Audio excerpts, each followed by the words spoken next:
Thanks for tuning in to my channel. Hope you enjoy this message, the Corinthian dilemma. Much of it applies to us today, even though it was written 2,000 years ago. Check out my other stuff, and God bless. Today I want to share with you some thoughts from 1 Corinthians chapter 1 and 2. There's things that Paul addresses to this church. As you know, he planted quite a few churches, and he was the pastor from a distance usually to the church in Corinth. And some of the issues that these guys face are still the same issues that we have today. So we're going to have a look at what he was on about in his letter. The letter to Corinthians, as we have in the Bible, was there's two of his letters that we have, each addressing different issues there.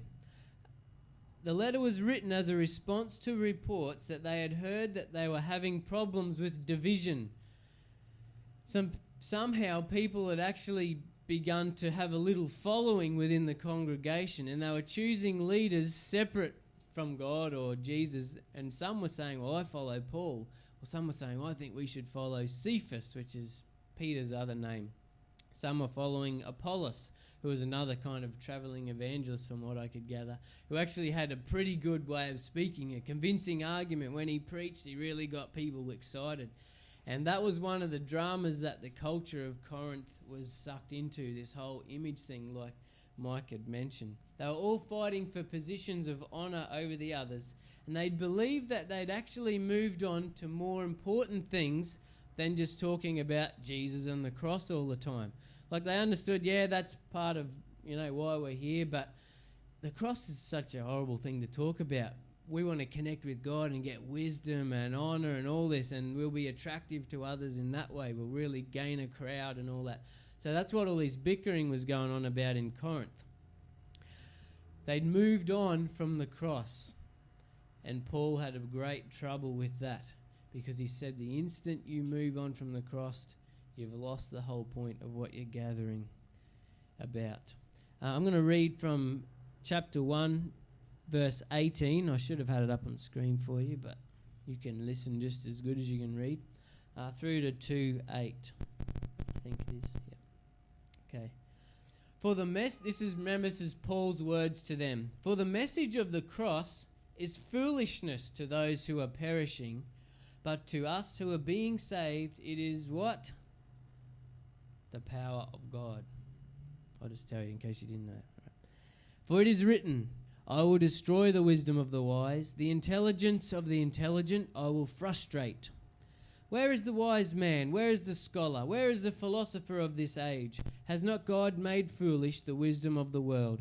For since in the wisdom of God the world through its wisdom didn't know him, God was pleased through the foolishness of what was preached to save those who believe. Jews demand miraculous signs, Greeks look for wisdom, but we preach Christ crucified, a stumbling block to Jews and foolishness to Gentiles. But to those whom God has called, both Jews and Greeks, Christ, the power of God and the wisdom of God.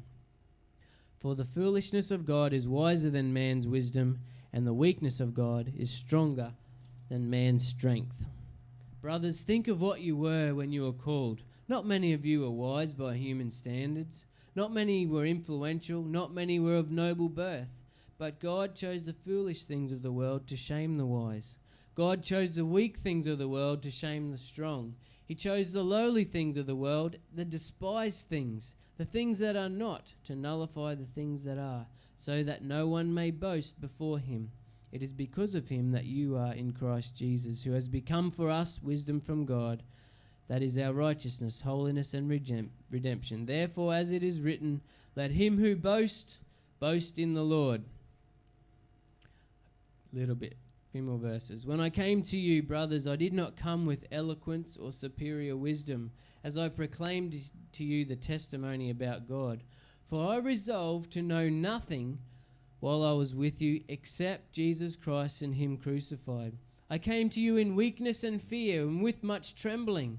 My message and my preaching were not with wise and persuasive words, but a demonstration of the Spirit's power, so that your faith might not rest on men's wisdom, but on God's power. Verse 6. We do, however, speak a message of wisdom among the mature, but not the wisdom of this age or the rulers of this age who are coming to nothing. No, we speak of God's secret wisdom, a wisdom that has been hidden and that God destined for our glory before time began.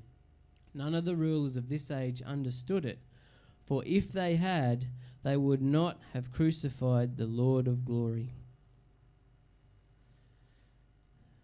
Verse 1:8. For the message of the cross is foolishness for those who are perishing, but for us who are being saved, not just are saved, but continually being saved from our own evil ways or whatever, it is the power of God. Has anyone ever told you that you're pretty wacky for being part of a church or turning up on Sunday or not doing things? Yes? No, he's going, yeah. In your workplace, perhaps, is probably when you really start to get to know people and they can have a dig or whatever. What do you do on the weekend? Oh, how's the footy? Whatever. What do you do on Sunday? Oh. Some of us go, oh, we went to church. Oh, it was so awesome. You should have been there, whatever. Sometimes we talk it up a bit too much when it really was just another ordinary service. And then when those people come in and say, oh, come and check this out, they come in and go, this is what you're talking about, right? You know, you are pretty crazy if you think this is the best thing out. Once I was talking with a guy I work with, and we're talking about how every now and then he just has to escape. The wife's on his case, not doing enough around the house, and it's actually a blended family, so there's kids, all this interaction with each other, and they're, testing the boundaries and who's the authority figure in the house and all this. He's got to get away from it all, so he set up a bit of a man cave. I think it's in his shed, and the PlayStation's there, and he just roll the door comes down, the big screen goes on, and he puts the headphones on or whatever, the surround sound, and disappears from life and shoots aliens or whatever he does. I'm not sure what it is, and just refuels his tank like that. And he said, "You got a PlayStation?" Nah, I have had in the past, the old ones. And actually, we bought an Xbox for $30 off eBay last year, and it was an old one though. It's not cool like the new ones. He said, "Well, what do you do to, refill your tank to get away from it all?" And I said, "I do like those things, and riding motorbikes and going out in the bush, whatever. But honestly, if I really need a pick me up, the best thing I can do, and I don't always do it, sometimes I choose other things, but is to spend time with God. Go to the beach, sit on the sand, read the Bible, have a sleep reflecting on what I've just read, talk to Him, and see if He'll talk back." And he's just standing there looking at me going, "You for real? That's your fun?" You see, there should be a difference in the way I respond to life's challenges than the way he does. If I claim to know God, or at least know enough of Him to have a relationship with Him or hear from Him, or if I believe that the Bible has stuff directly for me to help me in my life, it should be different. You should be able to tell some different things. I should be responding differently in the way he does. The problem, according to Paul, with the people in the Corinthian church was that there was no difference between them and the rest of the city. And this had come because they had so-called moved on to bigger and better things better than the cross. Corinth was at the center of colliding cultures. It was half Greek and half Jewish, and it was actually a trade center. I don't have a map here to show you, but the ships would come in from one side, and rather than go around the tip of this area, which was really treacherous waters, and they're always having shipwrecks and losing their cargo, what they do is offload and then chuck it on wagons or chariots or camel trains or whatever they used back then, and take it through Corinth and then load it on the ships and continue heading east that way. So Corinth became this massive trade center, and colliding cultures and all these different things from foreign lands would all meet in one place. So to be a citizen of Corinth was something to really be proud of, because it was a pretty happening place. They had temples of all different religions there, the god of love, and they had more prostitutes in the temple than they had congregation. And that's what you do as part of your worship, is go and get with them, and that was all, fairly easy to get involved in if you like that sort of thing. The people thrived on the popularity of the place and prided themselves on what they learnt and knew as citizens of Corinth. Even now there's some influence. We have, there's Corinthian blinds. Callum might be able to tell you. Do you sell those? Probably don't call them that. They probably call them Peachester blinds. But I think Corinth was where these things were invented. And, those wafer sticks that we, as kids, we wouldn't do it now, pretend to smoke cigars, those spirally ones. Corinthian sticks. I don't know why they call them. Maybe they invented them, or maybe they look like the big pillars of the temple back there. I don't know, but it was a happening place anyway. Now, the Greek culture in Corinth was drawn to the liveliness and of the public speakers, and they had, similar to the Olympic Games, they had the Isthmus Games. Can't say that real good without spitting, sorry. The Games of the Isthmus, and it wasn't just sports and stuff, but it was actually like debates, and I didn't hit you from there, I can tell. The mic caught most of it. They had debates as public speaking kind of competitions, and whoever could wow the crowd the most with their wisdom and their knowledge and their comedy act or whatever was the coolest, and they'd gather a following. And the Jews, on the other hand, were out to all the pomp. You know how Jesus, anytime he had a problem with someone, it was usually one of the leading Jews, religious leaders, because they were all about, look at me, and look how long my prayers are, and look how sinless I am, and look how much I'm giving. Everybody see this gold coin? That's worth more than that person has ever seen. And, they're just all about the pomp and all that. One of the problems for them, when they had Paul as their pastor, even though he wasn't with them the whole time, Paul was not a great speaker at all. In fact, the first time he visited them, he'd just come from an area where he had been bashed. Literally, he was always bashed. But this particular time, I forget the name of the place where he was, but it was like sitting in front of a panel of university professors telling him why he was a lunatic for believing in any of this stuff about Jesus. And he would come out of there battered and bruised, emotionally, everything was just, he was wrecked. Yet he was still called to do this. He said, this is what I'm called to do. And when he came to Corinth, like he said, I just read out, he wasn't coming with all the glamour and honour and I have the next best thing for you. He was wrecked. And he says, I claim to know nothing, just come from this place where they seem to know everything except Christ crucified, which is the power of God. He said, that's all you need to know. That's all I need to give you to get things started here. But these guys were ready to go on further than that. They didn't want to hang around just with the knowledge of the cross. And we're going to look at why in a minute. I'll just read again verse 20 to 23 from 1. Chapter 1, verse 20 to 23. He says, where is the wise man? Where is the scholar? Where is the philosopher of this age? Has not God made foolish the wisdom of the world? Since in the wisdom of God through the world, its wisdom didn't know him. God was pleased through the foolishness of what was preached to save those who believe. Jews demand miraculous signs. Greeks look for wisdom. But we preach Christ crucified, a stumbling block to the Jews and foolishness to the Gentiles. So why did they want to move away from the teachings of Christ, or teaching of specifically Christ crucified for the salvation of our sins? We look at that thinking that's, central to why we're here. We have crosses everywhere. Most churches have big crosses at the front. We've got one at the back which says lest we forget, which is more an RSL thing.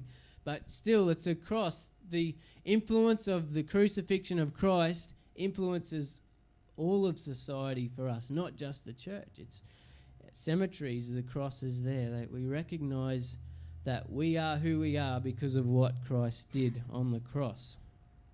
To us, this is the most important thing. But why wasn't it for them? Why did they want to move on from that? Why was it a stumbling block, like Paul said, for people who lived in the culture at this time? And I did a little bit of research, and I'd read some lectures through my study this week. And the answer lies in the way that they viewed crucifixion. Today we think that this is like the preferred Roman way of doing things. Anyone who stepped out of line, they whacked them up on a cross, and that's the way they did it. But the reality was that it was only the worst of the worst who were crucified. And the way they designed this method of execution was so horrific and horrendous. It was designed to be so that it was like a deterrent for any other would-be criminal. This guy will be made an example of both in the pain he suffers and the humiliation that he publicly suffers as well. This method of killing was designed not only to inflict as much pain as possible on the person, but to humiliate them in public as much as possible. And even though I don't think it was invented by the Romans, I think it was the Armenians or whatever, the Romans certainly perfected it. It was kind of became a Roman thing, but citizens of Rome were repulsed by it. They didn't want to have anything to do with it. You never talked about it in public. Any of these public speaking gigs or whatever, they knew that was just a no-go zone. And anyone who was crucified and killed, like Jesus was never, their name was never to be mentioned again.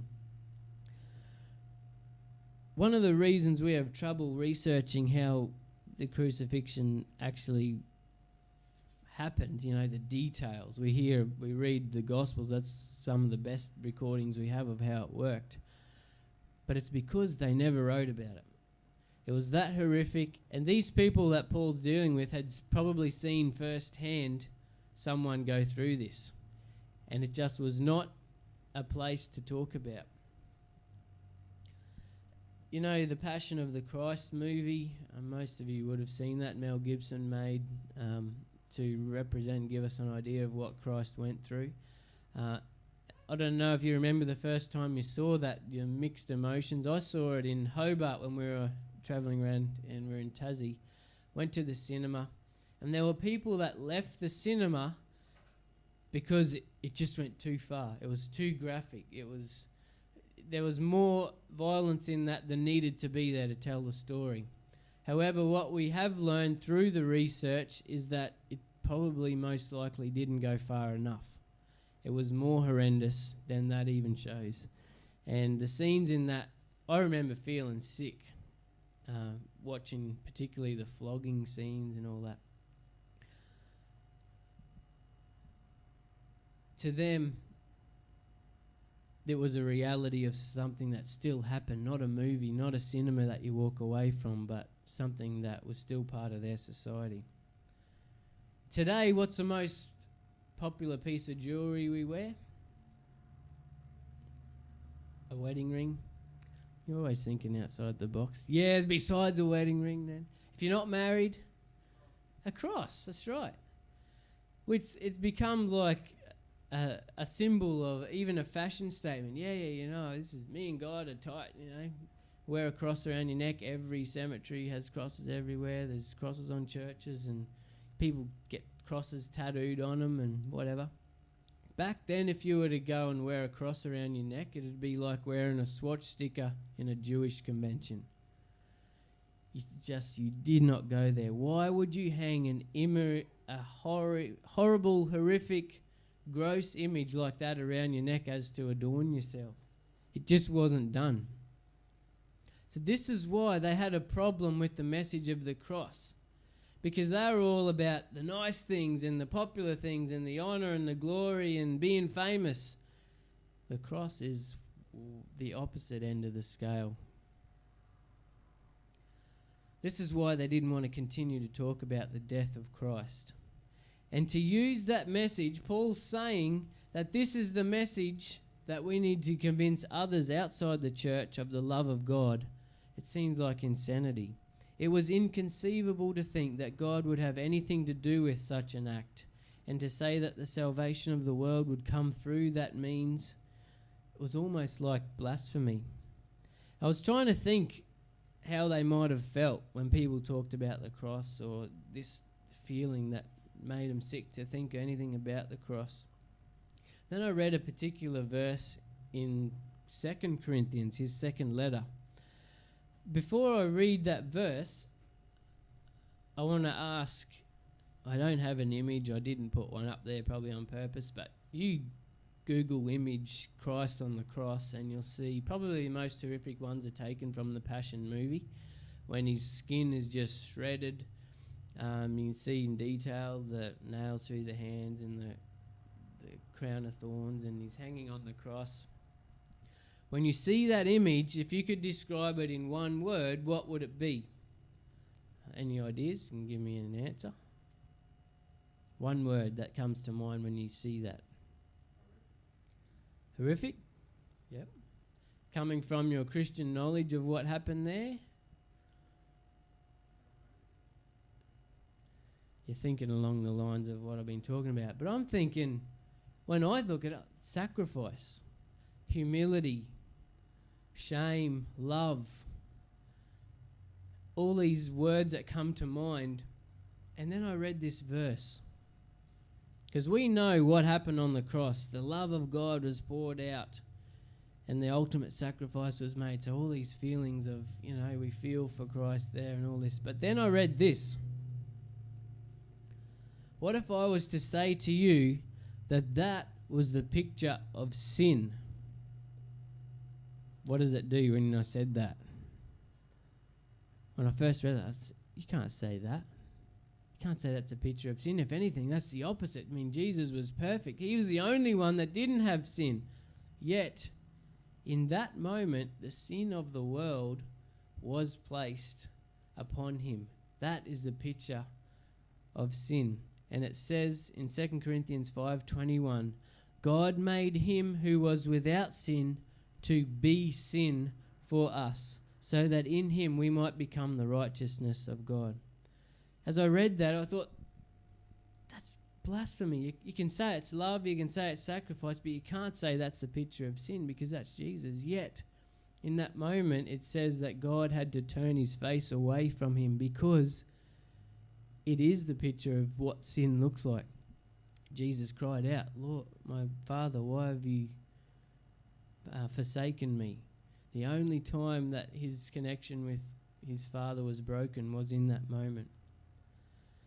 So I kind of got a glimpse of what they were struggling with, because what Paul's talking about seems like insanity. How can the God of the universe, the powerful creator, the most holiest, beautiful thing in existence, person in existence, how can that be anything to do with God, that picture of the cross? We look back at the cross as the greatest act of love in the history of the world, but they were sick to their stomachs at the very mention of God suffering and dying in this way. When God enters into human experience, everything you think you know about what's important and what's fair and the way things should work is actually turned upside down. God purposely chose the worst viewed image and the worst invented way to suffer. He chose that way for it to be the way he would save us from ourselves. If we were to write the history of the world and humanity and God intervening and saving everyone, how would it be? It'd look like what the Jews were expecting. The Saviour would come riding on a white horse. He'd have blood all over him, but it wouldn't be his. It'd be the enemies. He'd be wiping out all the bad guys. And that's the way we think. Power, honour, all that is going to be ours when we have God on our side. That's the way we want to think. That's the way the Corinthians were thinking. But the reality says, I turn your way of thinking on its head. Your wisdom is foolishness to me. And what you think is foolishness, humility, suffering for someone else, being a servant, what you think is just crazy talk because you want to be up there. That is the way I operate. And the image of Christ suffering like that is an image of the character of God. The people in the Corinthian church thought that the more they could fill their heads with knowledge and gain respect in the eyes of people, the closer to God they would become. But in actual fact, the instant they took their eyes off the cross of Christ and viewed themselves more highly than others, they stopped in their relationship with God, in their development of knowing what it really is to know God.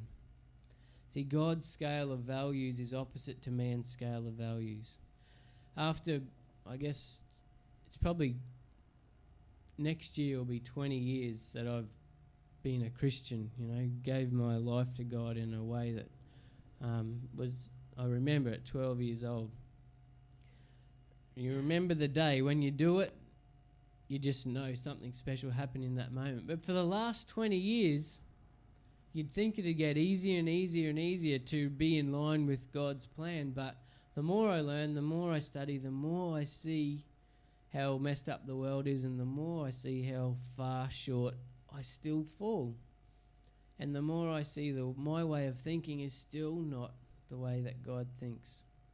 How can I justify borrowing $15,000 to pay for a car and then spending the next couple of years working our butts off to pay it off when it costs $1 a day to feed a starving child in Africa?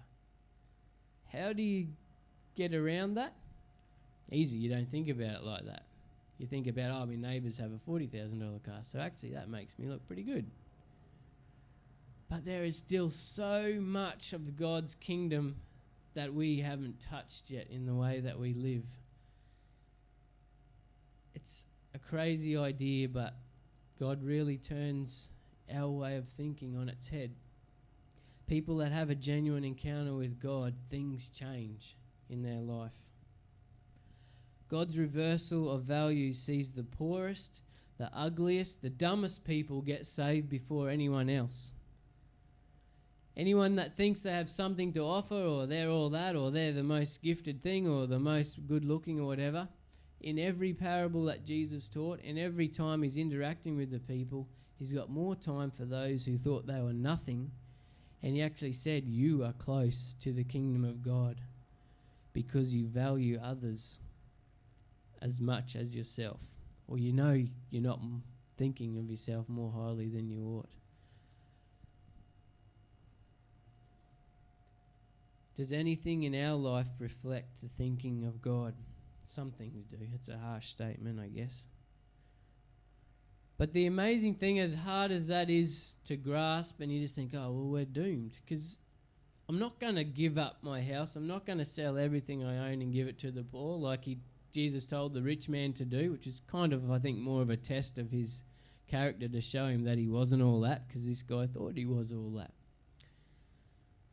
The good thing is we don't have to feel condemned because we're not doing everything humanly possible to serve others or to be generous or whatever. We don't have to fear it being condemned because Christ has done it all for me as far as my record goes. I don't have to fear I haven't done enough because Jesus said, I've done it for you. That is the power of the crucifixion. That is the power of the resurrection. That is the power of Christ crucified. A stumbling block for everyone else they don't want to hear about. That's a horrible thing to happen. But to us, it's the power of God because we don't have to fear this idea of we're not cutting it. We're not reaching God enough. God has reached us through that thing. Through that one thing that no one wants to know about. But as far as our usefulness for the kingdom, that's another story. That's a conversation we keep happening. And that's where the more we get to know God, the more our lives will change. Like Paul was saying, your life should be different to your neighbours. If you're claiming to be someone who knows Christ and has the Spirit of God, they're not claiming to be that, so don't expect them to like that. But they're watching you, and they want to see if there's something in what you're talking about. We need to each ask the question, what is our goal in life? Are we seeking the approval of men or God? Are we more diligently seeking knowledge as the world delivers it? Or will we keep the crucified yet risen Christ the main focal point of our lives and our sharing with others? Paul says in 1 Corinthians 2:8 that none of the rulers of this world understand this stuff.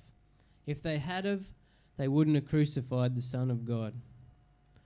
Think about every world-famous person, whether they're a political leader, President of the United States, our own Prime Minister, Hollywood celebrities, All these people just seem to have so much, and everyone wants to be like them. Yet you have the knowledge of the mystery of the universe and God right here. You have the Spirit of God inside of you. That sets you apart from anyone else, no matter how famous they are. If all the knowledge and all the glamour was anything worth having, those people would be the most connected to God. Paul says if these guys had anything to offer, if they knew what they were talking about, they wouldn't have killed Christ.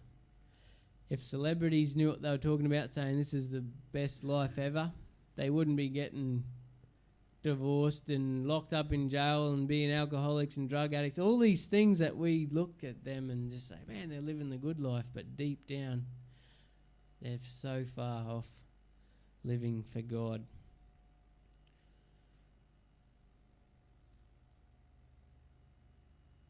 So tonight, the message is an ongoing conversation that we need to be having. And like Mike said, he felt last week, and I feel a lot of times here, but when there's unity within us, when we're all seeking God, when we're all saying, God, I know there's more to living for you than I'm doing. Not that we're beating ourselves up with it or whipping ourselves or whatever like some religions do. They just want to punish themselves so that God will go, oh, look, he's punishing himself. Well, let's accept him. We don't have to do that, but we do need to keep asking those questions. So when we're united in spirit and in truth, like Mike said, when we're keeping the main thing, which is Christ crucified, all the other things will fall into place. We will be attractive to other people, but not because we're being rich and famous or whatever. Perhaps we will be, I don't know. But because there'll be something attractive in us, and that is the Spirit of God. So the question is, I know a lot of us here are studying. What's our goal in that study? Are we wanting to be so knowledgeable that we can sit at a party and around the fire or around the dinner table, whatever, and say, yeah, well, I have a degree in in this philosophy and whatever, I think less and less people are turned on by that sort of thing, because you can get degrees online and whatever, print certificates off and say you did it and whatever. Or are we seeking this knowledge so that we are more useful for the kingdom?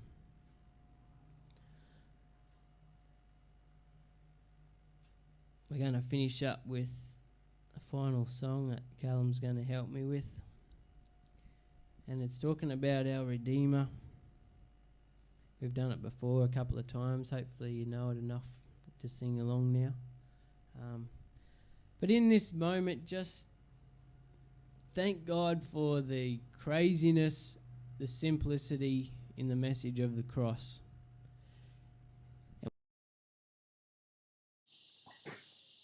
Hope you enjoyed the message. This has been Pastor Brendan of Glasshouse Community Church. Check out the Facebook page that's on the screen, or glasshousecommunitychurch.com.au for a whole lot of other stuff. God bless.